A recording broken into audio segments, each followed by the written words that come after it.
The crisp air of early December carried the scent of pine and fresh snow. The small town was alive with twinkling lights, decorated storefronts, and the unmistakable anticipation of Christmas. For most people, this season meant joy, comfort, and family traditions.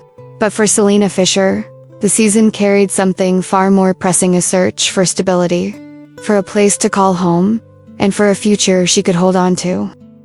Selena had always been the responsible one, the one who kept things together after their mother passed away and their father fell ill.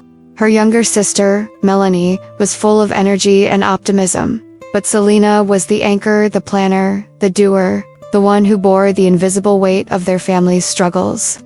Now, with their father finally recovering after months of treatment, Selena was determined to secure a home that could bring them peace again. That's why she found herself, on a frosty morning, standing with a young couple outside a charming two-story house on the edge of town. Snow clung to the roof and outlined the windows like lace, while smoke drifted softly from the chimney. To Selena, it looked like the perfect place for a new beginning. The couple she was guiding, Paul and Anna Rivers, were expecting twins. Their excitement was palpable, and Selena couldn't help but smile as Anna placed a hand on her growing belly, her eyes shining with hope. "This could be it," Anna whispered, squeezing Paul's arm. "I can see our children running in the yard, building snowmen out front. It feels right." Selena's heart warmed. This was the part of her job she loved, the chance to help families find more than just walls and a roof, but a place where memories would be built. But just as Paul was about to ask about the paperwork, another voice cut sharply into the winter air. "Well, isn't this a picture-perfect scene?" the voice said with an edge of smugness. Selena froze for a second. She didn't even need to turn to know who it was. Nathan Cole, tall, immaculately dressed in a dark overcoat, and wearing that infuriatingly confident smile. Nathan was her rival in every sense of the word. He worked for one of the largest agencies in the state, with endless resources and a reputation for swooping in at the last minute to steal clients from independent agents like her. Selena clenched her jaw as he approached, carrying a bouquet of flowers that he handed, not to the potential buyers, but to the listing agent standing nearby. "Linda, you look radiant today," Nathan said smoothly, flashing a smile that seemed to melt the winter frost. The listing agent blushed slightly, clearly charmed. Selena's stomach twisted. She had called just yesterday to request a private showing for her clients, only to be told it wasn't possible. And yet, here Nathan was, standing smugly as though the rules bent to his will. Paul frowned. "Wait, what's going on?"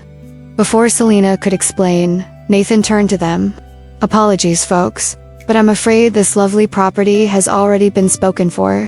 My client made a full cash offer this morning." The words hit Selena like a slap. She had been ready to make an offer above asking price, no less.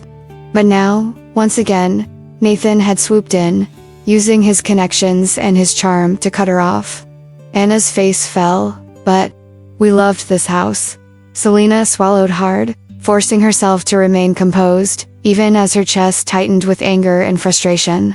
She wanted to fight, to argue, to remind everyone that every offer deserved a fair chance. But she saw the way the listing agent avoided her gaze, clearly siding with Nathan. Nathan leaned closer, his voice dropping so only she could hear. "Better luck next time, Fisher. Maybe stick to smaller deals. Leave the real work to professionals." Her fists clenched at her sides. He wasn't just arrogant, he was ruthless. And he represented everything she despised about the industry. People who cared more about commissions than about the families searching for a place to belong. As Nathan walked off with his usual swagger, Selena forced a smile for her clients. "Don't lose hope," she said gently. "We'll find something even better for you, I promise." Paul nodded, though disappointment was etched on his face. Anna tried to hold back tears. Selena felt the weight of their heartbreak pressing on her own shoulders. Later, as she drove home through streets lined with festive lights, Selena replayed the scene in her mind. Nathan's smirk, the flowers, the unfair advantage. It wasn't just about losing a sale, it was about what it represented. He had resources she couldn't compete with, connections she would never be offered. And yet, she knew she couldn't give up. Not when her family depended on her. At home, the warmth of the Fisher household contrasted with the cold sting of defeat still burning in her chest. Robert Fisher, her father, sat in his armchair by the fire, his face pale but peaceful. Melanie bustled in from the kitchen, carrying a tray of hot cocoa, her curly hair bouncing with every step. "You look like you've just fought a snowstorm and lost," Melanie teased, setting the tray down. Selena collapsed onto the couch. "Close enough." Nathan Cole struck again. Melanie groaned dramatically. The villain himself. Why does he always appear at the worst possible moment? "Because he's a shark," Selena muttered. "He'll do anything to close a deal, even if it means stepping on everyone else." Robert looked up, his eyes tired but kind. "Don't let him get under your skin, Selena. You've built your business on integrity. That matters more than fast wins." Selena wanted to believe that. She wanted to hold on to the values her parents had instilled in her. But, in the cutthroat world of real estate, values didn't always pay the bills. Melanie nudged her. "You know what I think? The universe has something bigger planned for us. Maybe losing that house means we're about to stumble onto something even better." Selena sighed, sipping her cocoa. Melanie's optimism often felt naive, but sometimes it was the only thing keeping them afloat. Little did Selena know, Melanie's words would soon prove true. Because destiny had already set in motion a chain of events that would lead them to a place unlike any other, property filled with magic, tradition, and secrets. A place that would test everything she believed about her career, her family, and even her heart. And at the center of it all, whether she liked it or not, stood Nathan Cole. The next morning dawned with a pale winter sun, its light spilling across the frosted rooftops of the town. Selena sat at her small desk, surrounded by stacks of contracts and half-empty coffee cups, staring at the numbers that refused to add up. No matter how carefully she balanced the figures, the truth stared back at her. The business was barely surviving. She had built her agency with determination and long nights, believing that hard work and honesty would be enough. But the bigger agencies, with their glossy marketing and bottomless budgets, made every month feel like a battle just to stay afloat. And looming over all those challenges was one face, Nathan Cole's. Selena's pen tapped rhythmically against the edge of her notepad. She hated how much headspace he occupied. Every time she thought of his smug smile, the way he manipulated situations to his advantage, her chest burned. It wasn't just professional rivalry. It was personal now. He symbolized every obstacle she had ever had to fight against. Still thinking about him, Melanie's voice broke her concentration. Her sister leaned against the doorway, holding a basket of folded laundry. Selena shot her a look. "I'm trying to work," Melanie smirked. "Which means you're replaying yesterday in your head for the 10th time." Selena sighed. "You don't understand, Mel. He's not just competition, he's like a storm that shows up out of nowhere and wrecks everything I've built." Melanie set the basket down and sat across from her. Or maybe he's just another agent who knows how to play the game differently. Maybe instead of hating him, you could figure out how to outsmart him. Selena shook her head. "There's nothing to learn from Nathan Cole. He's charming, sure. But that's all he is, charm without integrity. I'd rather fail than become someone like him." Her sister tilted her head. "You know, if you keep calling him charming, people might think you secretly like him." Selena's cheeks flushed. "Don't be ridiculous." But even as she dismissed the thought, a small part of her wondered why Nathan got under her skin so deeply. Was it only because of his unfair tactics, or was it also because he represented something she didn't have? Confidence, influence, the kind of power that could bend situations in his favor. The sound of the front door opening pulled Selena from her thoughts. Their father stepped in, wearing his coat and scarf, his movements slower than before his illness but steady. "Dad, you shouldn't be outside in this cold," Selena said quickly, rising to help him. "I just walked to the corner store," Robert replied with a soft smile. "The doctor said light exercise is good for me. Don't cage me in like I'm fragile." Selena helped him out of his coat, her worry etched across her face. "You're still recovering. Stress is the last thing you need." Robert patted her hand gently. "And you're the one carrying all the stress for us." "I see it, Selena. I just wish you would let others share the load." Her throat tightened, but before she could respond, Melanie jumped in with her usual enthusiasm. "That's what I keep telling her. But she's stubborn. She thinks she has to hold the whole world on her shoulders." Selena gave them both a look, but couldn't argue. They weren't wrong. Later that afternoon, as the sisters prepared holiday cards for their small list of clients, Selena's phone buzzed. She glanced at the screen and, immediately, her stomach twisted. "Nathan Cole." Against her better judgment, she answered. "What do you want?" His laugh echoed through the speaker. "Good morning to you too, Fisher. I was just calling to check if you're ready for round 2. Her brows furrowed. "Round 2 of what?" "Competition, of course. Word is spreading fast. There's a property about to hit the market. And not just any property. The Thompson Farm. Or should I say, the Jenkins Winter Lodge." Selena froze.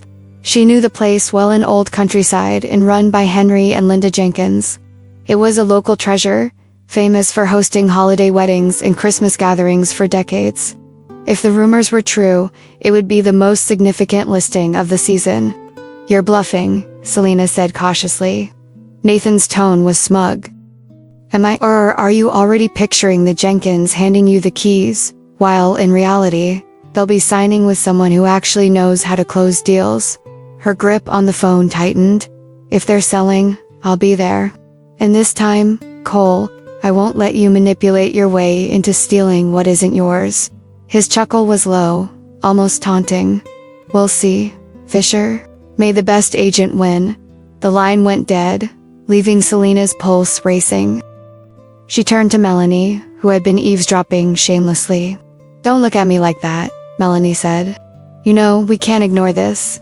If the Jenkins are selling, that's our shot." Selena hesitated. She respected the Jenkins deeply. They weren't just clients, they were part of the community. If she could represent them, it would mean more than money. It would mean recognition, credibility, and maybe even salvation for her struggling agency. But the thought of facing Nathan again made her stomach churn. Melanie leaned forward, her eyes sparkling with determination. "Selena, this could change everything. Not just for the business, but for Dad, for us. Don't let Nathan scare you off." Selena drew a slow breath. She could feel the weight of her father's fragile health, their financial struggles, and her own pride pressing against her. She couldn't let fear or resentment dictate her choices. "You're right," she whispered. "If the Jenkins are selling, then I'll fight for this. For us." That evening, as snow began to fall softly against the windows, Selena sat by the fire with her father. He watched the flames, his expression calm, though a shadow of worry lingered in his eyes. "Dad," she said gently, "if I take on a new listing, it could be big. It could help us. But it will mean being away more than usual." Robert looked at her, his gaze steady. "Selena, I want you to live your life, not just carry ours. If this is what you need to do, then do it. Don't hold back because of me." Her chest tightened, but she nodded. His faith in her gave her strength. The decision was made. She would go after the Jenkins listing, no matter how many obstacles Nathan Cole tried to throw in her path. What Selena didn't yet realize was that this decision would not just determine the future of her business. It would lead her straight into the heart of a week filled with rivalry, unexpected alliances, and the kind of magic only Christmas could weave. And Nathan Cole, her greatest rival, was destined to become far more entangled in her story than she could possibly imagine. The snow outside had grown heavier overnight, blanketing the streets in silence. Inside the Fisher home, however, silence was hard to find. The air was thick with unspoken worries, the kind of burdens that weighed heavier than any winter storm. Selena sat at the kitchen table, papers spread before her. Bills, mortgage statements, and medical invoices each, one a reminder of how fragile their stability truly was. She rubbed her temples, trying to push away the pounding ache that had taken root there. Melanie shuffled in, still in her pajamas, carrying 2 steaming mugs of coffee. She set one in front of her sister with a lopsided grin. "Morning. Thought you could use this. You look like you've been wrestling with demons all night." Selena gave her a tired smile. "Close enough. I don't know how we're going to keep up with all this, Mel. Between Dad's medical costs and the business barely scraping by, I feel like we're drowning." Melanie sat down, wrapping her hands around her mug. "I know it's bad, but we've made it this far, haven't we? We'll figure something out." Before Selena could reply, their father, Robert, walked in. He moved slower these days, his steps careful, his breathing deliberate. Though his treatments were over, the toll they had taken was still visible. His once strong frame was thinner, his shoulders more stooped. "Good morning, girls," he said warmly, though the effort to keep his tone light was evident. "Morning, Dad," Selena answered, quickly gathering the papers into a neat stack, as though hiding them would make the problems disappear. Robert noticed anyway. He always did. "You're still worrying over those bills, aren't you?" Selena forced a smile. "It's nothing for you to worry about, Selena." His voice carried that firm, fatherly weight she knew so well. "Don't keep me in the dark. I may not be as strong as I used to be, but I'm not blind." Her throat tightened. For so long, she had shouldered everything alone, believing that sparing him from stress was the only way to protect him. But in moments like this, she felt the crushing loneliness of carrying it all. Melanie spoke softly, her eyes flicking between them. "Dad, it's bad. The mortgage is behind, the medical bills keep piling up, and unless something changes, we could lose the house." Robert's face paled. He sank into a chair, his hand pressing against his temple. "Lose the house?" Selena quickly reached for his hand. "Don't panic, Dad. We're going to find a way. I promise." But the words felt fragile, like glass ready to shatter. After a long pause, Robert spoke, his voice low. "When your mother passed, I promised her I would keep this family safe." And now his voice broke, and he shook his head. "I feel like I've failed you both." Selena's heart twisted. "You haven't failed us. We're still here. We're still together. That's what matters." Melanie nodded fiercely. "Exactly. Houses and money come and go, but we've got each other. That's worth more than anything." But even as she said it, the weight of reality hung in the air. Sentiments didn't pay debts, love didn't stop banks from knocking on the door. That afternoon, Selena decided to meet with someone who might help, though the thought made her uneasy. David Miller. Once upon a time, David had been more than a trusted banker. He had been her first love. Their paths had diverged years ago, but he still worked at the local branch.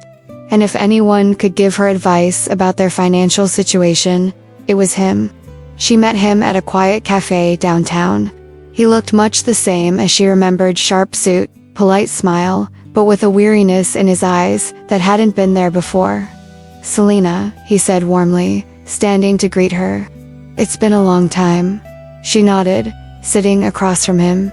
"It has. Thank you for meeting me." "Of course," he replied. "You said it was urgent." Selena hesitated before sliding a folder of documents across the table. "It's about my father. His medical bills, the mortgage, we're behind. I was hoping there might be some way to renegotiate or delay the foreclosure." David's expression softened as he looked through the papers. "I'm sorry to hear about your father. I didn't know things had gotten this difficult." "They have," she admitted quietly. "And I don't know what else to do." For a long moment, David said nothing. Finally, he sighed, setting the papers aside. "Selena, I wish I had better news. But the bank already filed the paperwork. It's out of my hands now." Her stomach dropped. So there's nothing you can do. He shook his head regretfully. Not officially. The best I can offer is advice, and if I hear of any opportunities that might help, I'll let you know. I don't want to see you lose everything. Selena swallowed hard, forcing back the sting of tears. Thank you for trying. David leaned forward slightly. Selena, I know our history is complicated, but if you ever need someone to talk to, or lean on, I'm here. She managed a faint smile.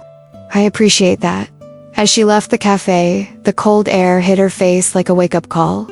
She had hoped for a miracle, but miracles seemed in short supply. If they were going to save their home, she would have to find another way. That night, back at the house, Selena sat by the fire, staring into the flames. Melanie curled up beside her, resting her head on Selena's shoulder. We'll figure it out, Melanie whispered. We always do. Selena wrapped an arm around her sister, pulling her close. I hope you're right. But as the fire crackled and the storm raged outside, Selena knew the truth time was running out. The Jenkins Lodge wasn't just another opportunity. It might be their only chance to turn everything around. And as much as she hated to admit it, that meant facing Nathan Cole again. For the sake of her family, she would have to fight him. The road out of town narrowed into a ribbon of blacktop, cutting through white fields and stands of evergreens powdered with snow. Selena kept both hands on the wheel, the heater humming Melanie's overnight bag wedged between their seats. The sky was a hard, brilliant blue, as if someone had polished the cold itself. There, Melanie breathed, pointing ahead. Look at that. At the end of the lane, tucked between gently rolling hills, the Jenkins Winter Lodge came into view. An old homestead reborn as an inn, roofs shouldering snow, red-trimmed windows throwing warm squares of light across the drifted yard. A weathered wooden sign arched over the drive, holly and pine cones woven through sprigs of cedar. The place didn't simply look festive. It looked like a memory you'd swear you had, even if you'd never been there. Selena slowed to a crawl. It's beautiful, she murmured, and felt, against her will, the ache of longing, for stability, for livelihood, for a kind of peace that didn't flinch when bills arrived. They parked beside a line of vehicles, sleek city sedans, a couple of SUVs with company magnets on the doors. A wind chime sang somewhere on the porch. Beyond the lodge, acres of woods rose, their shadows soft and blue. Selena could almost picture summertime weddings on the lawn, strings of lights over long tables, laughter in the dusk. Game face, Melanie said, squeezing her arm. You were built for this. Inside, the foyer smelled of cinnamon and evergreen. Garlands curled along the banister. Framed photographs lined one wall. Winter weddings, reunions, a retired military homecoming where everyone was crying and laughing at once. The effect wasn't luxury. It was belonging. A tall man with a neatly trimmed gray beard and smile-crinkled eyes stepped forward, wiping his hands on a dish towel. You must be the Fishers, he said. I'm Henry Jenkins. Welcome. His wife joined him, Linda Jenkins, all warmth and capable energy, a plaid scarf looped at her throat. We're so glad you came. We're still getting the cocoa bar ready, but please hang your coats. Make yourselves at home. Selena shook hands, introduced herself and Melanie, and felt some of the tightness in her chest ease. The Jenkinses radiated the kind of kindness that didn't advertise itself. You either had it or you didn't. These two had it in spades. We heard you might be considering a sale, Selena said carefully. Henry nodded, a softness passing over his features. We are, he said. Not because we've stopped loving this place, but because our daughter's expecting our first grandchild out in Arizona. Linda and I promised we'd be there to help. The lodge has been our life for 30 years, but seasons turn. We want it to land in hands that will cherish it, Linda added. The land, the traditions, the community around it, that matters to us as much as the price. Melanie's eyes lit. That's exactly how my sister approaches listings, she said. She treats every home like it belongs to someone she knows. Selena shot her a quick, grateful look, then noticed movement near the parlor. A figure leaned casually in the doorway, arms crossed, a smile tipping one corner of his mouth. Nathan Cole. He wore a charcoal sweater instead of his usual suit, but he still looked inconveniently composed. Like a commercial for good decisions and perfect timing. "Afternoon," he said, voice smooth as ever. "Fisher. Fancy seeing you here." "We all go where the work is," Selena replied, keeping her tone even. "Of course." He turned to the Jenkinses with a practiced warmth that still, somehow, seemed sincere. "Henry, Linda, thank you for inviting us." "Please, everyone," Linda said, raising her voice a little. "We'll gather in the dining room in a few minutes to talk through the week. Refreshments in the parlor. And don't be shy, none of you will make a good first impression on an empty stomach." Agents milled in, a half dozen in all. Selena recognized two from a regional firm, one independent from a neighboring county, and a soft-spoken father of three she'd seen at open houses over the years. The last Nathan occupied his corner, like he owned the air there. Melanie elbowed Selena lightly. "Don't let him rent space in your head," she whispered. "I won't," Selena lied. They circled a table where Linda had laid out little sandwiches shaped like stars, a crock of soup, steaming, cookies, dusted with powdered sugar. There was a joy in it that surprised Selena, a sense that hospitality wasn't a task for the Jenkinses. It was their language. After a few minutes, Henry clinked a spoon against a mug. "Friends," he said, "thank you for coming on short notice. We know how busy December can be. Let me be plain about what we're asking." They gathered around, some standing, some perched on chairs. Snowlight poured through the windows. "This property isn't a commodity to us," Henry continued. "It's a legacy. We've hosted Christmases for families who needed hope, weddings for folks who thought they'd never find home again, reunions where grudges went out the window and started fresh.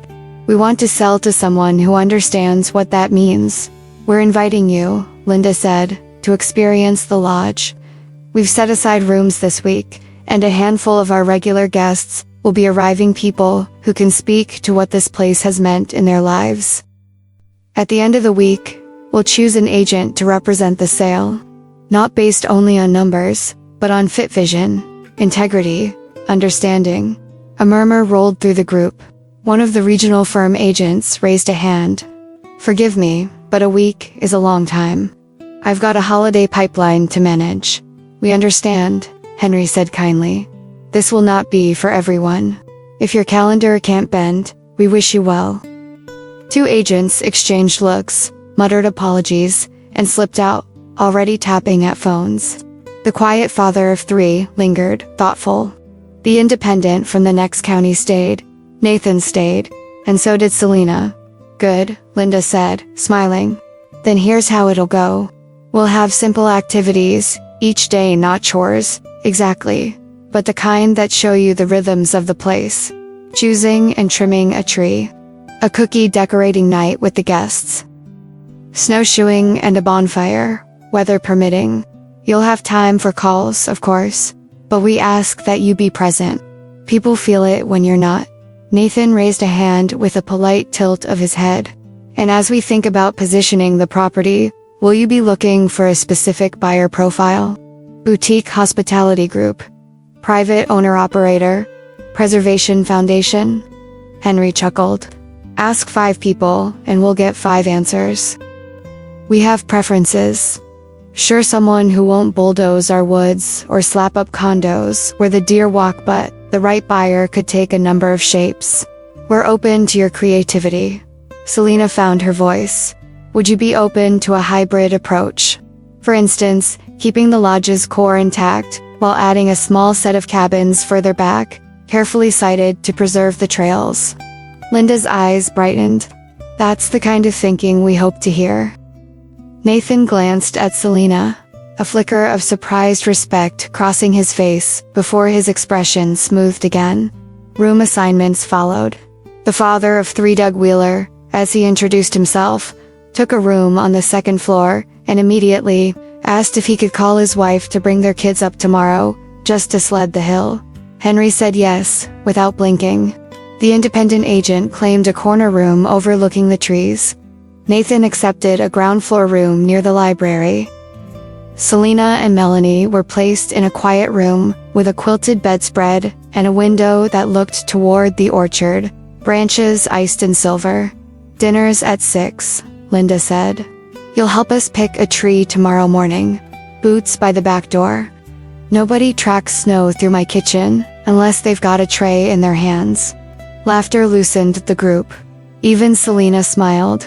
In their room, Melanie spun once, hands lifted. "Can we live here forever?" "Win the listing first," Selena said, but she couldn't deny the tug. She texted their father a photo of the view. He responded with a thumbs up and a heart. The knot under her ribs eased a fraction. Dinner was simple roast chicken, winter vegetables, rolls you could pull apart with steam rising. A young widow named Eliza arrived with her daughter, Gabby, a gap-toothed second grader in a red sweater, who asked if they'd be singing carols later. 2 retired teachers came in carrying pies and a complicated inside joke that made everyone else laugh anyway. The conversation wasn't networking, it was neighborly. People asked about families, commutes in the snow, the best way to keep cookie icing from running when your kitchen was too warm. Nathan, to Selena's mild irritation, was good at this. Not slick at present good. He listened. He charmed Gabby by asking about the snowman she'd built that afternoon, and confessed that he'd never figured out lattice pie crust. When Elisa mentioned her husband's memorial, Nathan didn't back away from the sorrow, as some people did. He nodded and asked for her favorite memory. Selena filed the discrepancy away, uneasy. After dinner, Henry led them to the parlor where a half-assembled artificial tree stood in the corner for tonight only. Tomorrow, they'd go into the woods. Tonight, they practiced the fine art of not overthinking where to hang the ornaments. Someone put on a record. Gabby handed ornament hooks, like a tiny foreman. Selena moved through it all with careful attention. Who gravitated where? What drew guests to the lodge in the first place? The word she kept hearing was safe. Not sanitized, not pricey. Safe, in the way of places that make room for both joy and grief. When she reached for the string of lights, another hand reached at the same moment. Her fingers brushed warm skin. She looked up and found Nathan inches away, expression unreadable. "Truce," he said lightly, lifting the lights. "We're not at war," she replied, taking the other end. "We're professionals." Ah, the most dangerous kind. They worked in a silence that wasn't quite comfortable, but wasn't hostile either. Once their eyes met, and something unguarded flickered their curiosity. Fatigue. Selena looked away first. By the time the record flipped, the tree was respectable. Linda declared it proud enough to pose for a postcard, and handed around cocoa piled high with whipped cream. Selena took hers and drifted to the edge of the room, watching the flicker of light through the branches. Eliza appeared beside her, holding a mug between both hands. "You here to sell the lodge?" she asked, gentle, curious. "I'm here to listen to it," Selena said, surprising herself. "And to do right by it if I get the chance." Eliza's smile deepened lines of grace around her mouth. "That's a good answer." Later, under a sky peppered with wheeling stars, Selena and Melanie crunched across the crusted snow toward the barn, where Henry kept extra sleds and a battered toboggan, their breath plumed white. Far off, a fox barked, the sound sharp and brief. "You're thinking," Melanie said. "Always. About him. About everything." Selena shoved her hands deeper in her pockets. "He's not what I expected, that's all." "And what did you expect?" "The caricature I've built in my head." Melanie nudged her. "Maybe let the lodge decide who people are." They reached the barn and tugged the heavy door, hinges whining. The smell of straw and old wood rushed out. Inside, strings of bare bulbs cast honeyed light. As they searched for an extra wool throw, footsteps sounded behind them. "Jenkins asked me to fetch firewood," Nathan said from the doorway, carrying an armload already. "Didn't realize this was the popular hangout." Melanie grinned. We'll allow it if you pass inspection. Can you stack a pile that won't avalanche? On my resume, he said dryly, and set to work. Selena watched him a moment, how he didn't perform the task for points, how he just did it. Irritatingly competent, she thought, and found the idea less irritating than it should have been. Back in the lodge, Henry locked the front door and turned the sign to a small, hand-lettered goodnight. Guests settled, rooms quieted, the structure itself seemed to exhale. Selena stood a while at the upstairs window, looking down at the white yard stitched with animal tracks. Tomorrow they would tromp into the woods and choose a tree. They would pretend the saw wasn't heavy and applaud when the trunk finally tipped. They would drag it back, half exhausted and wholly happy. She would measure sightlines, count parking, sketch out a plan that kept the lodge's soul intact, while creating enough revenue to satisfy the realities of having a roof and heat and insurance. And she would keep Nathan Cole in the box labeled rival, even if the edges of that box had begun to blur. When she finally lay down, the mattress held the warmth from the radiator, and the quilts smelled faintly of cedar. Sleep found her fast, not with dreams of closing or commissions, but with the memory of Eliza's word echoing softly through the dark. Safe. For her family, for this place, for whatever grew, carefully and against the odds, in the snowy space between enemies, and something else that didn't have a name yet. The morning broke, sharp and bright, a pale sun glittering off fields of snow. Inside the Jenkins Lodge, the smell of fresh bread drifted from the kitchen, mingling with wood smoke from the hearth. Selena stretched awake, still wrapped in the heavy quilts, and for a moment she let herself forget the debts waiting back home. Rise and shine, Melanie chirped, poking her head in. We're picking the Christmas tree today. Don't be late, or Nathan will claim it as his brilliant idea. Selena groaned, but the thought of losing another chance to him pulled her out of bed faster than the cold floorboards did. By the time she and Melanie joined the others near the barn, Henry had lined up sleds and saws. This isn't just tradition, he explained. It's how we've always chosen the lodge tree, with laughter, teamwork, and maybe a little good-natured bickering. Melanie grinned. Sounds like family to me. The group trekked into the woods, boots crunching in the powder. Nathan walked a few paces ahead, carrying one of the saws over his shoulder like a pioneer from another century. Selena rolled her eyes. Show off, she muttered. Doug Wheeler, trudging beside her, chuckled. At least he's carrying the heavy one. Let him tire himself out. They reached a clearing where spruces towered, branches sagging with snow. Gabby, the little girl who'd arrived with her mother the night before, squealed with delight. That one, it's huge. Bigger than the lodge itself. Henry laughed. Maybe something a touch smaller. The adults fanned out, inspecting trees, calling opinions. Nathan crouched, testing the base of a tall, symmetrical fir. This one's solid, he said. Selena circled it critically. Too tall for the ceiling. You'd spend more time cutting than decorating. Details, Nathan replied smoothly. That's why you're here. Or maybe, Selena countered, pointing to a slightly shorter spruce nearby. We need one that actually fits inside the house. Henry clapped his hands. Why not let both of you prove your case? Convince the crowd. Melanie leaned over to whisper, Careful. You're in debate club with Mr. Perfect. Selena squared her shoulders.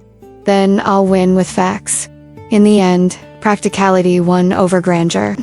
Selena's choice fit the ceiling with just enough clearance for a glowing angel at the top. Together, they hauled it back, Nathan at one end, Selena at the other, their steps awkwardly but inevitably in sync. By the time the tree stood in the parlor, everyone cheered. Gabby declared it the prettiest Christmas tree in the world. Linda passed around cocoa again, her cheeks flushed with joy. That night, the decorating began. Ornaments were pulled from boxes worn soft with years. Stories were told with each one a child's first Christmas, a wedding gift, a handmade angel fashioned from scraps during a lean year. Selena listened, realizing the lodge wasn't just a building, it was a keeper of memories. When Nathan hung a glass ornament shaped like a star, his hand brushed hers. She pulled back quickly, but not before noticing the fleeting softness in his eyes. He smiled faintly, almost apologetically, before turning back to the task. The following days carried their own trials. One afternoon, Linda organized a cookie decorating contest. Selena had always been meticulous, her designs precise, her icing smooth. Nathan, by contrast, went for bold colors and a sprinkle of edible glitter that made children laugh. When the judging came down, the guests gave him the edge not for technique, but for charm. Later, there was a snowman competition. Selena and Melanie worked carefully, shaping perfect spheres. Nathan rolled his snow too fast, but somehow turned the lopsided mess into a comical character, with twig arms raised like a conductor. Once again, laughter won hearts. Selena clenched her jaw. She hated losing. But she hated more how Nathan seemed to enjoy pulling reactions out of people, not to manipulate them this time, but to simply delight them. And yet, each trial wasn't just about rivalry, it was about showing who belonged. Doug revealed his quiet strength by helping Gabby's mother carry firewood without being asked. The independent agent from the next county shared stories of growing up on a farm, connecting instantly with Henry. Selena found her moments, helping Eliza's daughter with her first gingerbread house, sketching a vision of cabins that wouldn't disturb the woods. Each night, as snow fell silently outside, the group gathered by the fire. Stories turned to memories, and strangers began to feel like family. Still, beneath it all, Selena felt the pressure building. Every smile she offered, every effort she made it, wasn't just for the Jenkinses, it was for her father, for Melanie, for the fragile dream of saving their home. On the fourth night, as the fire cracked and sparks floated upward, Nathan caught her eye across the room. For the briefest moment, the rivalry melted away, leaving only two people caught in the glow of the same fire. Selena looked away, heart quickening. She couldn't afford distraction. Not now. But deep inside, she wondered if this competition was testing more than her professional resolve. Maybe it was testing the walls she had built around her heart. By midweek, the lodge no longer felt like a place Selena was merely visiting. It had begun to feel like a world unto itself, its routines, its laughter, its unspoken rules. Each morning brought new activities, each evening a gathering around the fire. Yet, beneath the cozy surface, tensions simmered. Rivalries sharpened, loyalties formed, and unguarded moments revealed truths that couldn't be hidden forever. Selena had hoped that the competitions would settle into something manageable. Instead, the stakes seemed to rise with every passing day. The cookie decorating and snowman trials had been lighthearted enough, but the next challenge was a gingerbread house contest. Guests and agents were paired into teams, each given kits of candy, icing, and gingerbread slabs. Selena found herself paired with little Gabby, while Nathan, to her irritation, was teamed with Eliza, Gabby's mother.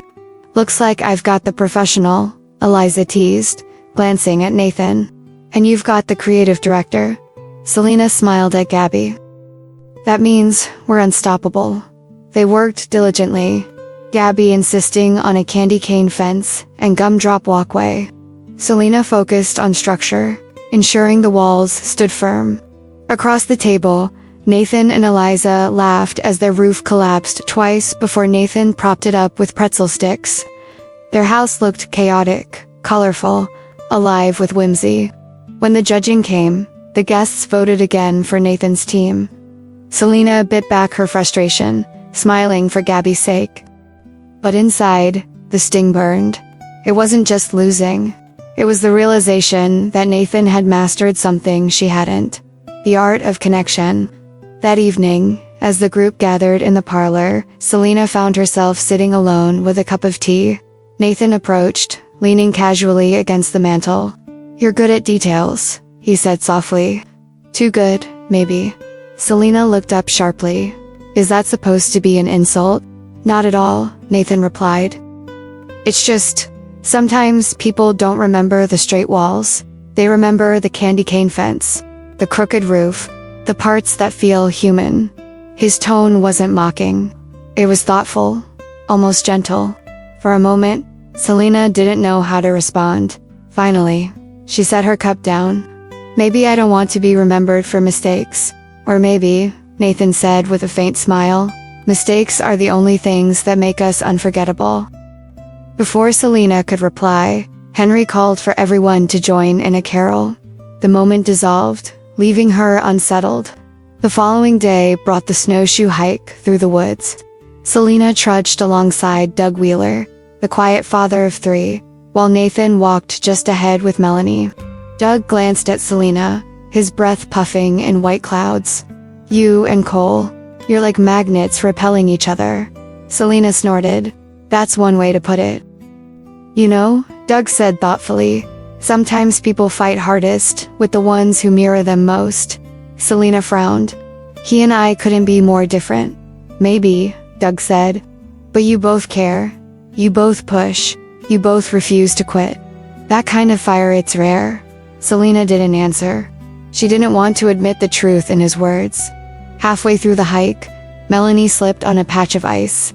Nathan caught her arm before she hit the ground, steadying her with surprising gentleness. Careful, he said, concern flickering in his eyes. Melanie laughed. Guess I'm not cut out for the wilderness. Selena watched the exchange, conflicted. Part of her was grateful. Another part hated that Nathan had once again managed to be the hero. That night, storms rolled in, wind rattling the windows. The group huddled close to the fire, sharing stories. When it was Nathan's turn, he surprised everyone by speaking of his sisters, how he had practically raised them after his parents' divorce, how every deal he closed was driven by the memory of keeping food on their table. Selena listened, startled. The polished rival she had painted in her mind faded, replaced by a boy who had learned too young how to shoulder responsibility. When the fire dwindled and the others drifted off to bed, Selena lingered. Nathan sat across from her, nursing the last of his cocoa. You hide it well, she said quietly. He raised an eyebrow. Hide what? The fact that you've carried people. That you still do. For once, Nathan didn't have a clever reply. He just looked at her, and in his eyes, she saw exhaustion, pride, and something achingly familiar because she carried the same weight. They sat in silence, the kind that felt less like rivalry and more like recognition. For the first time, Selena wondered if maybe Doug was right. Maybe they weren't opposites at all. Maybe they were two sides of the same story, colliding in a place that refused to let them ignore each other. Snow came soft as breath through the afternoon, a sift of white that blurred the woods and quieted the road. Inside the lodge, time slowed into small rituals, refilling the kettle, turning records, nudging another log onto the fire. It was the kind of day that invited memory, even the ones you'd rather keep shut away. Selena tried to busy her hands. Linda had set out a half-finished jigsaw on a low Tabala winter harbor scene, tiny skiffs moored to a frost-rimed dock. The blue pieces were endless variations of cold. Melanie sat cross-legged opposite her, sorting edge pieces with a concentration that made her tongue peek out between her teeth. You always do the sky, Melanie said. You like the part that looks impossible until it isn't. Selena managed a smile. That's most of life, isn't it? Henry ambled by with 2 mugs of tea, setting one by each of them. You girls are a sight for sore eyes, he said gently. My Martha, he paused, corrected himself with a soft laugh. My Lindy used to say winter puzzles keep the hand steady and the heart honest. From the sofa, Eliza glanced up from her knitting. Your Linda is right, she said. I learned more in December than I did in all of May and June put together. Gabby lay on her stomach near the hearth, coloring a page of angels and stars. Can we bake again later? She asked, without looking up. If we must, Linda said, mock dramatic, hands on hips. Purely for the sake of morale, mind you. Laughter threaded through the room. Selena breathed it in, let it warm the places that had gone cold from worry. Her phone buzzed on the table. A bank notification. Past due. She flipped it face down, pulse ticking. Melanie noticed. We're okay, she mouthed. Selena nodded, though the knot in her chest pulled tighter. The front door opened on a gust of snow. Nathan stepped in, stamping his boots, hair dusted white like someone had shaken a sieve over him. He shook out his coat and caught sight of the puzzle. Permission to enter the field of battle. Only if you bring sacrifice, Melanie said. Preferably in the form of scones. Firewood, he offered, lifting a glove, and an apology for losing the gingerbread crown to the laws of gravity. Accepted, Selena said before she could stop herself. He crouched beside the table, studying the harbor. Dock cleats here, he murmured, sliding 3 pieces home with quick, sure movements. Rope shadows there.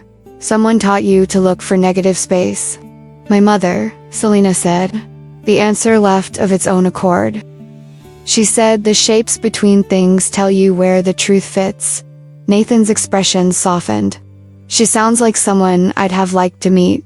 She would have liked you, Melanie said, wicked bright. Against my sister's wishes.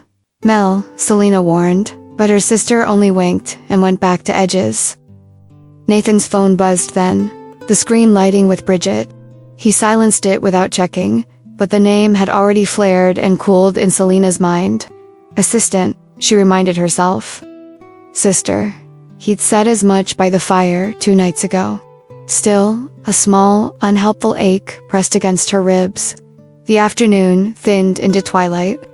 Linda set out bowls for chili, the kind that steam chased chill from lungs.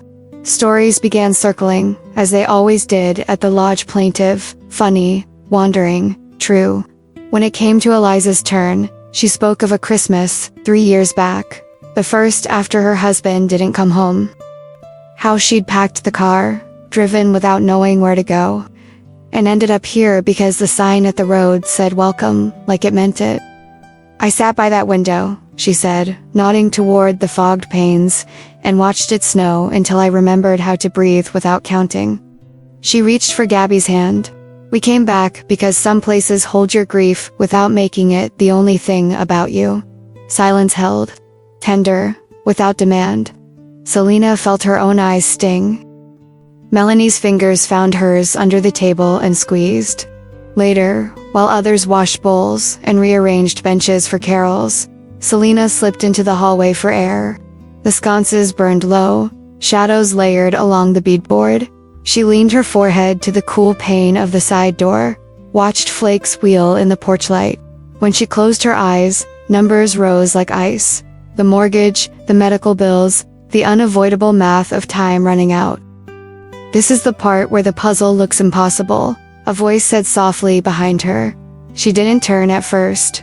I'm not sure this one has all the pieces.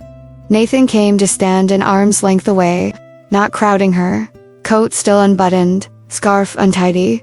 He followed her gaze out to the snow. When my mom left, he said, voice almost conversational, the landlord changed the locks. We slept in Dad's car for 2 nights, until Mrs. Alvarez from down the hall let us into her couch. I was 10. We're going to be okay, I told my sisters. I didn't know how to make that true, but it felt like my job to say it. Selena turned then. He wasn't looking at her. He was watching his breath plume and vanish, as if considering evidence that the invisible could still be seen. I'm sorry, she said, and meant it more deeply than etiquette. He nodded once. It makes you hungry to ensure no one you love stands outside a locked door again.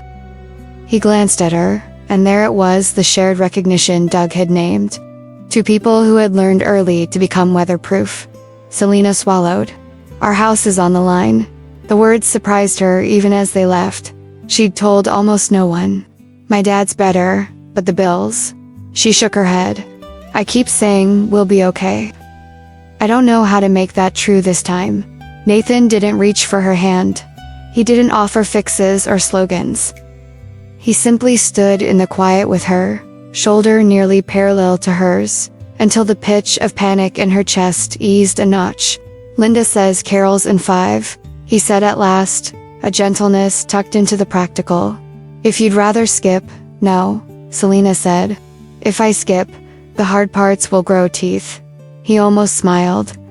Then let's go, let them gum us instead. It drew a laugh from her, small, real, unexpected. She nodded toward the parlor. After you. They returned to a room warmed by more than fire. Henry tuned an old guitar. Doug shook a sleigh bell with paternal solemnity that made Gabby giggle. Voices rose, shaky at first, then sure. Oh come, all the faithful. The melody slipped its arm through the room and led everyone forward. Midway through Silent Night, Selena caught her father's text on her phone face. Proud of you, love you. No context, no requests, just belief, arriving right when the sky of her mind needed a star. When the songs were done and people began to drift, Linda found Selena by the tree. You have the look, Linda said, tilting her head. The one I see on brides who've just realized the wedding is about more than flowers. Selena huffed a breath that was almost a laugh. I'm realizing this place is more than square footage. It always has been, Linda said. But don't be fooled, we still need roofs that don't leak and salt for the steps. Her hand settled over Selena's for a moment. Heart and math, dear. We chose you all because we thought you might carry both. When the house quieted, Selena and Melanie climbed the stairs together. At their door, Melanie paused. You don't have to keep all the pieces in your hands at once, she said. You can pass me some. I know, Selena said. I'm practicing. Melanie hugged her tight. Practice louder. In the dark, under quilts scented with cedar, Selena lay awake and let the day unspool. Eliza's words about grief. Henry's steady presence. Linda's trust. Nathan at the window, admitting a past that made sense of the burnish he wore like armor. The lodge had a way of asking for the truth and then making room for it once it came. She reached for her notebook, the one where she'd been sketching proposals. By the light of her phone, she adjusted a figure, penciled in a modest winter event series that could carry the lull between New Year's and spring, and added a line item for scholarships, 2 weekends a year, reserved for families who couldn't afford the stay but needed it most. Heart and math.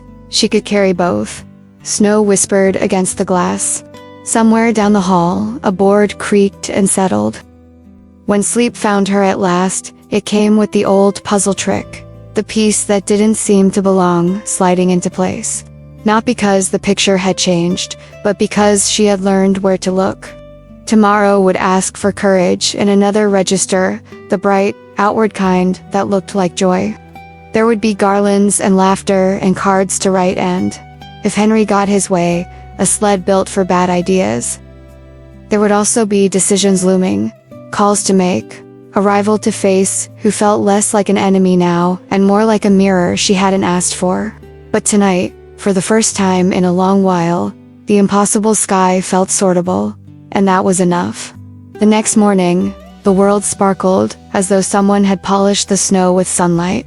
Selena stepped outside with Melanie, their breath curling into the crisp air. The lodge stood proud against the backdrop of evergreens, garlands swaying gently on its porch. For the first time in years, Selena felt the tug of something she thought she had lost: anticipation, not for work or survival, but for joy. Henry was already bustling by the barn, dragging out a wooden sled older than any of them. Tradition, he declared, patting the weathered frame. This sled has carried 3 generations downhill, broken a few bones too, but mostly pride. Linda shook her head, amused. Don't scare them, Henry. It's nothing but fun. Though do try to keep it upright. The group gathered at the hill behind the orchard. Snow lay deep, untouched, waiting to be carved into tracks. Gabby bounced with excitement, scarf trailing, while Eliza reminded her to keep her mittens on. Doug Wheeler's boys had arrived that morning, tumbling off the back of a pickup with energy that seemed impossible in the cold. Their laughter echoed as they rolled in the snow. Ladies first, Nathan asked, nodding toward the sled. Selena crossed her arms. You just want to watch me crash. Not true, he said with mock seriousness. I'd never deprive myself of the honor of crashing alongside you." Before she could protest, Melanie shoved them both toward the sled. "Go. We need entertainment." Against her better judgment, Selena climbed in, Nathan settling behind her. His arms braced at her sides, his warmth startling against the chill. "Ready?" he murmured. "Absolutely not," she shot back. Henry gave a push, and the sled lurched forward. Snow sprayed their faces as they barreled downhill, faster than Selena expected.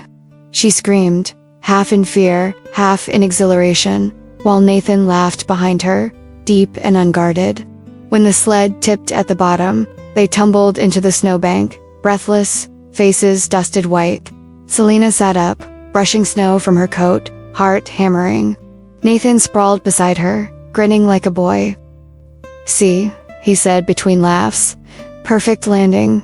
She couldn't help it, she laughed too.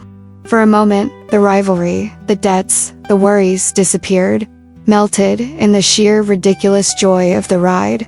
The afternoon was quieter. Indoors, Linda guided everyone through the making of Christmas cards for the lodge's longtime guests.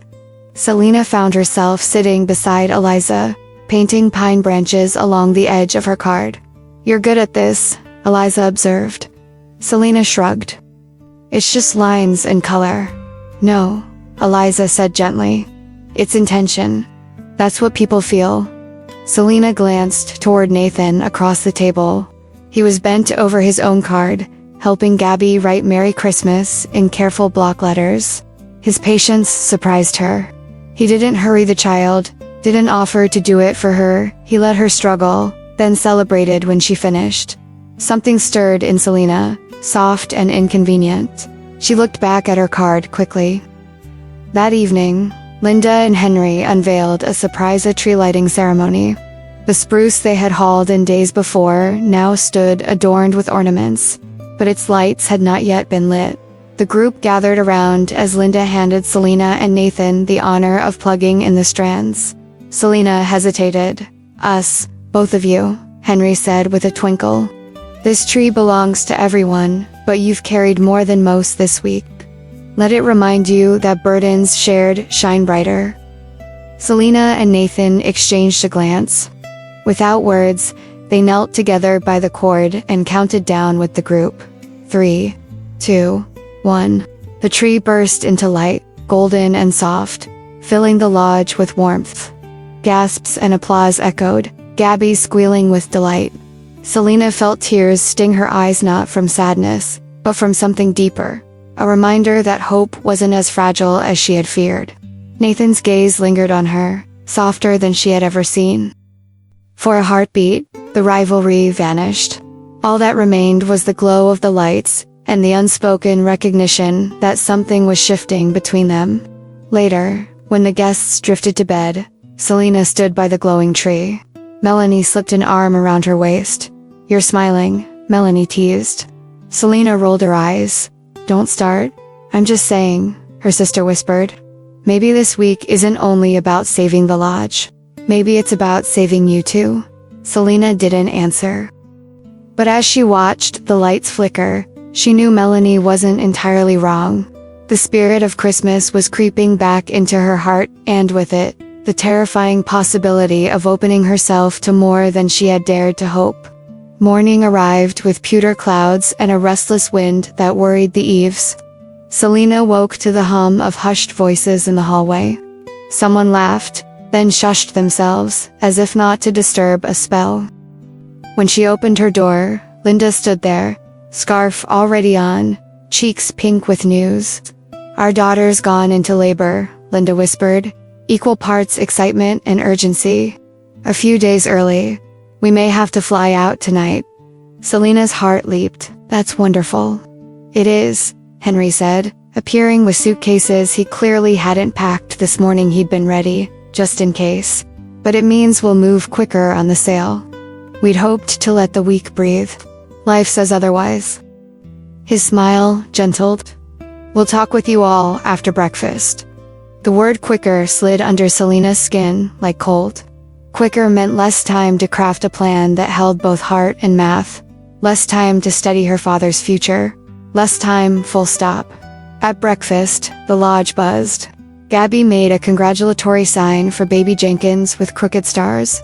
Doug offered to plow the drive, while Henry and Linda were gone. Nathan carried out extra chairs without needing to be asked. Halfway through, Nathan's phone lit up.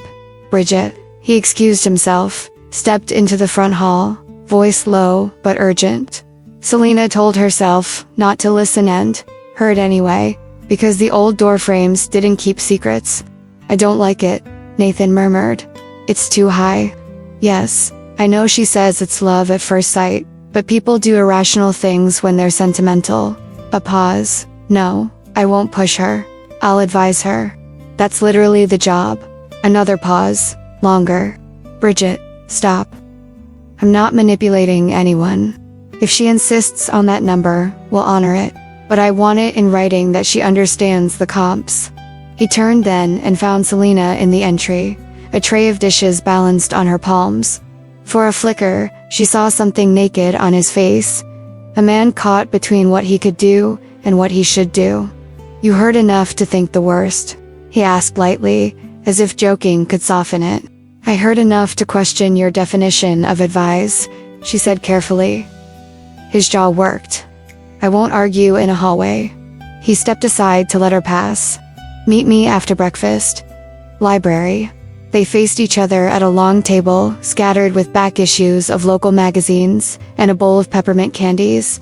Outside, snow angled across the windows like a page full of slanted script. I have an interested buyer, Nathan said without preamble. She reached out through a referral last night. Private capital, claims she fell in love with the lodge at a winter wedding here 5 years ago. He slid a slick folder toward her. Preliminary terms. Above market way, above, closing in 30 days, cash. Her name is Vanessa Brown. The number made Selena blink. Zeros marched like a drumline. With a figure like this, Henry and Linda could fly to Arizona tomorrow and never worry about roofs or salt ever again. With a commission like this, Selena's mortgage nightmare could fade from threat to memory. What's the catch? She asked. Nathan didn't sit. He paced. The motion seemed to keep his thoughts from tangling. She says she wants to preserve the lodge as is. She used those exact words. But her LLC is a shell nested inside 2 other shells, tied to a development group I don't trust. They've pushed rezonings before, claimed light-touch amenities. Cut down half a county's soul, one sapling at a time. Selena sifted the packet. Environmental overlay. Present, he said. But there are weak points. The eastern lot line predates the overlay. With enough pressure and the right friends you could pry it open. And you called Bridget because I wanted our due diligence airtight, he said. And because I need someone to argue with when the number is this shiny. He met her eyes, and the old, easy cocksureness was gone. In its place, conflict, plain as day. I know what you think of me, he said. Sometimes you're right. I like winning. I like numbers that sing. But I didn't build my life so I could hand a place like this to a buyer who would strip it for parts. The admission loosened a knot low in Selena's chest. What do you want from me? To sanity check my instincts, he said. To tell me if I'm seeing ghosts because I'm tired or because I'm finally seeing straight. Selena worked through the packet again, clauses, contingencies posing as compassion. A maintenance credit sized like a crowbar. A heritage advisory board with no teeth. She set the papers down. You're not seeing ghosts, she said. You're seeing what's there. Relief passed over his face so quickly it might have been grief. Then I need to talk to Henry and Linda before they choose an agent. Together, Selena said before she could second-guess the pronoun. The word surprised them both. But if the problem was bigger than either of them. Henry and Linda listened in the small office behind the kitchen, steam from a neglected kettle fogging the window glass. Selena laid out the structural concerns. Nathan detailed the corporate shells. Neither of them spoke of commissions. Money would only muddy what mattered. Henry rubbed his beard, gaze distant. That number could pay for the next 20 years of Christmas light bulbs, he said lightly. A man easing the tension so people could breathe through it. Then, quiet. But we didn't give 3 decades of our lives to sell a memory into extinction. Linda's eyes shone. We've turned down money before for the right reason. We can do it again. Nathan nodded. There are other buyers, slower ones, truer ones, and there is time, Henry asked, looking from one to the other. Less than we want, Selena said, thinking of flights to Arizona and snow that didn't care about human schedules, but enough to do this right. Linda squeezed Selena's hand, then Nathan's. Then help us say no, kindly, and move us toward yes with someone who means it. Then no. Went out that afternoon, a politely ironclad message that thanked Vanessa for her interest and declined her terms. Within an hour, Bridget reported that Vanessa's attorney had replied with an even higher offer and a veiled suggestion that community uplift could be funded handsomely if minds were open. Translation: hush money, Melanie said when Selena relayed the call. Translation: Selena answered, we were right to say no, but right did not equal easy. Word of a whale in the water had leaked. Phones buzzed with gossip. A regional agent who'd bowed out earlier resurfaced with a friendly check-in. To preservation-minded nonprofits expressed interest, but their board schedules moved at winter speed. Doug's boutique buyer cousin in Vermont wanted a walkthrough after New Year's, and Henry and Linda's daughter. She was dilating. By twilight, the lodge hummed with the acute sweetness that arrives when joy and strain brew in the same pot. Eliza strung cranberries with Gabby. Doug salted the porch. Melanie phoned their father to check his meds, then grabbed Selena by the shoulders and gave her a gentle shake. Breathe. We are not our bank account. Selena laughed, fragile at the edges. Tell that to the bank. Then answer when joy calls, Melanie said, tilting her head toward the parlor where Henry was tuning his guitar again. It matters what we feed ourselves when the world feels thin. They sang, Hark. The herald angels sing, and the harmony threatened to break Selena open. She slipped out midway, not to escape, but to stand under the porch and let snow sting her face awake. The cold clarified things. They had chosen a harder path. They had kept faith with the place. Now they needed a buyer who could keep faith with them. A shadow crossed the snow. Nathan joined her, coat open, hair collecting flakes. Bridget heard from a small hospitality group out west, he said. Family run. 3 inns, stubborn about conservation. They're asking for financials and a video walkthrough tonight. Tonight, Selena echoed, a laugh catching on the word. Because flying to a berth and choosing an agent in the same 24 hours didn't feel sporty enough. I'll draft the data room, he said. You craft the story. The part no spreadsheet can hold. Selena nodded, something like gratitude sweeping through her. Deal. They stood a moment, the air between them crisp and truthsy. Then his phone buzzed again, Vanessa this time. He let it ring out. She doesn't get to choose our rhythm, he said simply. For the first time since she'd met him, Selena believed him without reservation. They filmed after dinner. Melanie held the phone steady while Selena and Nathan walked the inn, the parlor with its scuffed floors, worn by dances and winter boots. The dining room where someone's laughter seemed always to be lingering. The simple rooms with quilts that carried cedar into sleep. They spoke of light angles and roof lines. Yes, but also of Eliza's story. Of Gabby's crayon angels. Of the way the lodge received sorrow and didn't ask it to perform. Heart and math, Selena said to the camera. Not to sell, but to tell the truth. This place has both. We're looking for someone who understands why that's the only math that works. At the end, Henry and Linda stepped into frame, fingers laced, eyes bright, with the kind of love that had already crossed state lines in its mind. We don't want a buyer, Henry said. We want a steward. They sent the files. They waited. The wind prowled around the eaves. Somewhere upstairs, a child dreamed of sleds. Near midnight, Bridget texted. They love it. Early call tomorrow. A second later, another buzz. Vanessa escalated to the county supervisor. She's pushing a heritage revitalization exemption. The words were the shape of a crowbar again, shoved at the overlay's weak seam. Selena's throat went dry. She isn't going to lose gracefully. Then we'll win honestly, Nathan said. She looked at him, really looked. The man who'd once been only a storm in her path was standing with her in it, shoulder to shoulder, eyes steady on the same horizon. The decision had already been made, she realized. Not just Henry and Linda's refusal. Not just the video sent into the bright dark of the West, but hers.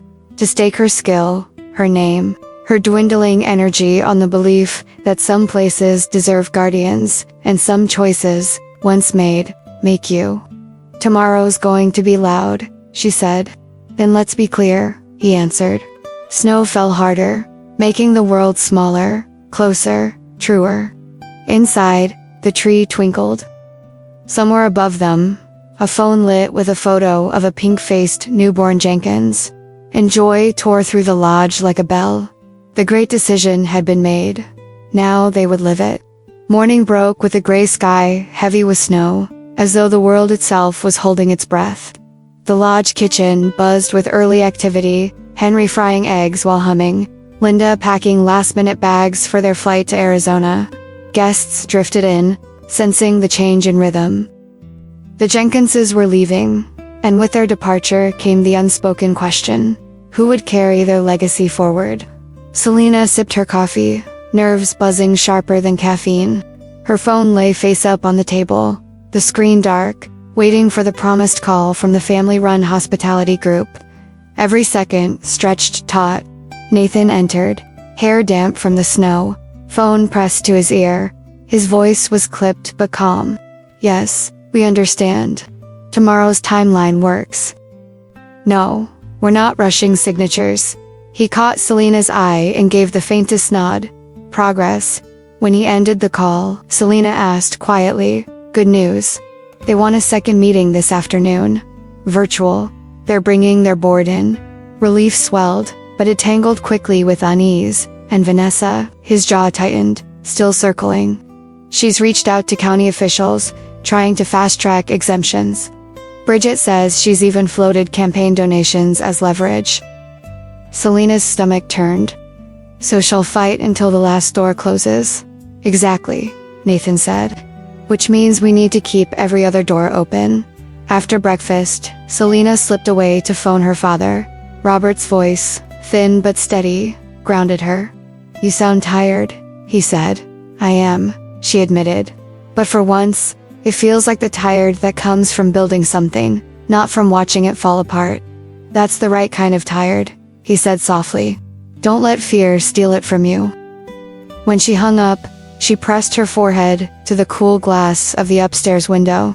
The lodge yard stretched below, marked by sled tracks and children's footprints. She wanted this place safe, not just for Henry and Linda, but for everyone who needed its kind of refuge. By midday, the call with the hospitality group began. Selena and Nathan set up in the library, laptop balanced on the oak desk. Melanie joined, notebook in hand. The board appeared on screen, a row of faces in sweaters and glasses, serious but not unkind. Selena spoke first, weaving numbers with stories, careful to honor both. She explained the potential for winter events, highlighted the lodge's existing community roots, and even shared Eliza's testimony with permission. Nathan added data about occupancy rates and projections, balancing her heart with his pragmatism. When the meeting ended, the chairwoman smiled faintly. We see what you see. We'll review tonight and let you know tomorrow. But understand this, we don't buy buildings, we commit to legacies. And what you've shown us feels like one worth carrying. Selena exhaled, tension draining. It wasn't a guarantee, but it was hope. That evening, a storm rolled in. Wind howled against the shutters, rattling the panes. Inside, the lodge glowed with firelight. The group gathered for games and cocoa. But beneath the laughter ran a current of unease. Everyone sensed something was shifting. Midway through a round of charades, the front door banged open. A courier stepped in, snow swirling around him, holding a manila envelope. "Delivery for Jenkins Lodge," he said, stamping his boots. Henry signed and opened it. His face paled. "It's from Vanessa's attorneys." Linda scanned the papers, lips tightening. "An official counteroffer, higher than before. And a clause threatening legal review of our refusal." Murmurs rose. Selena felt heat crawl up her neck. This wasn't just persistence, it was intimidation. Nathan took the documents, flipping through quickly. "She's trying to box them in. If they accept, it's fast cash. If they refuse, she dragged them into court." Henry sank into a chair, weariness etched in every line of his face. "We don't have the stomach for a fight like that. We just want to sell and move to our daughter." Silence fell. Selena's heart hammered. This was it, the moment when easy money and exhaustion could tip the scale. She stepped forward, voice steady, though her hands trembled. "Henry, Linda, please, don't let fear make this decision. You've built something irreplaceable. Vanessa doesn't want to preserve it. She wants the land, the zoning loopholes, the leverage. If you hand her the keys, this place won't look like itself a year from now." Linda's eyes glistened. "And if the other buyer walks away?" Selena swallowed. "Then we keep looking. I'll keep looking. I'll fight until the right one stays." For a moment, no one spoke. Then Nathan added quietly, "She's right. If you sell to Vanessa, you'll have money but no peace. And you'll regret it every Christmas." The Jenkinses exchanged a long look. Finally, Henry set the papers down firmly. "Then it's settled. We say no again." A collective breath released around the room. Later, after guests drifted upstairs, Selena found Nathan in the hallway, leaning against the banister. The storm outside wailed, but inside was still. "You didn't have to back me up," she said. "Yes, I did," he replied simply. For a moment, they just stood there, two weary fighters in the same war. Then Selena asked the question that had haunted her since the beginning. "Why me? Why fight alongside me when we're supposed to be rivals?" Nathan's gaze softened. "Because you're the only one who makes me want to be better." The words hung between them, fragile and real. Selena's breath caught. She wanted to believe them. She wanted to believe him. But belief was dangerous, and the truth was still unfolding. The storm raged through the night, shaking the old windows, rattling doors. But by morning, it had softened into silence. The world outside lay covered in a fresh quilt of snow, glittering under a pale sun.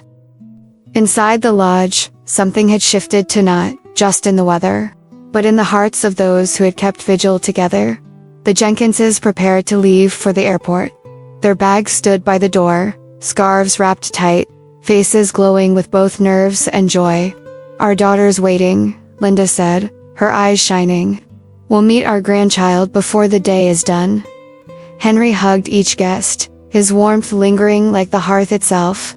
"The lodge is in good hands until we return," he said. "Whatever happens, know this. You've made this place feel alive for us one more time." When the taxi pulled away, silence settled over the group. Without Henry and Linda, the decision now loomed larger. The future of the lodge balanced on the edge of a fragile moment. Nathan broke the quiet. "We have news." He set his laptop on the dining table, turning it so everyone could see. An email glowed on the screen from the board of the small hospitality group. "We have reviewed your proposal and your video presentation. We believe in the legacy you've shared. We are prepared to enter into a purchase agreement, preserving the lodge in its current form with enhancements only as needed for sustainability. We look forward to working with you." The room erupted in cheers. Melanie squealed, hugging Selena so tightly she almost spilled her cocoa. Doug slapped Nathan on the back, grinning. Even Eliza wept quietly, holding Gabby close. Selena felt tears stream down her cheeks. Relief, joy, and disbelief all at once. After months of fear, after nights of doubt, after every fight with Nathan and herself, The miracle had come. But celebration was short-lived. Within the hour, another letter arrived. This time, not by courier, but by email. Vanessa Brown, furious and relentless. Her message threatened legal injunctions, accusations of bad faith, and claims that the Jenkinses were being misled by inexperienced agents. She vowed to fight until she got the property. The room fell silent again. The joy dimmed under the shadow of her words. Selena's hands shook as she read. She won't stop. Nathan stepped forward, his voice steady. Then we'll stop her. Together. For the first time, Selena didn't hear rivalry in his tone. She heard partnership, true, unshakable, chosen. They spent the day drafting responses, gathering documentation, fortifying every detail of the deal with the hospitality group.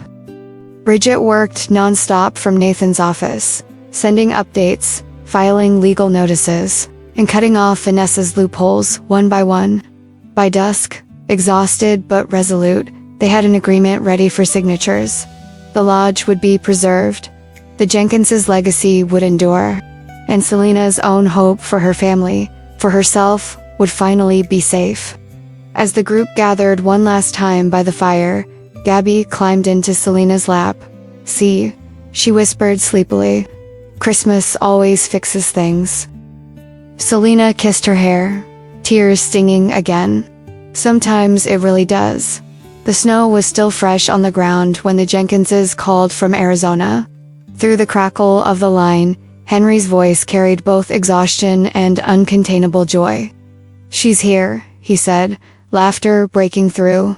7 pounds, healthy lungs, already bossing the room around. Linda's voice joined, warm and bright. "Our granddaughter, Emily Rose, and we've signed the papers. The lodge is safe, thanks to all of you." Cheers filled the parlor. Selena held the phone tight, her throat too thick for words. After everything, the fear of foreclosure, the rivalry with Nathan, the storm of Vanessa's threats, they had done it. The lodge would remain what it had always been, a sanctuary. When the call ended, silence lingered in the room, but not the heavy kind. This was the silence of peace, of relief, of something sacred. Melanie leaned close to her sister. "You did it," she whispered. Selena shook her head. "We did it." Nathan stood a few steps away, hands in his pockets, watching her. Their eyes met, and for the first time since they had crossed paths in this fight, neither looked away. Later, as guests drifted upstairs and the fire burned low, Selena slipped out onto the porch. The night was clear, stars burning sharp against the velvet sky. The cold stung her cheeks, but it felt like a promise bracing, alive. The door opened behind her. Nathan stepped out, coat unbuttoned, hair tousled by the heat inside. "Thought I'd find you here." Selena smiled faintly. "I needed a moment to let it sink in." He leaned against the railing beside her. For once, he didn't wear his armor of charm.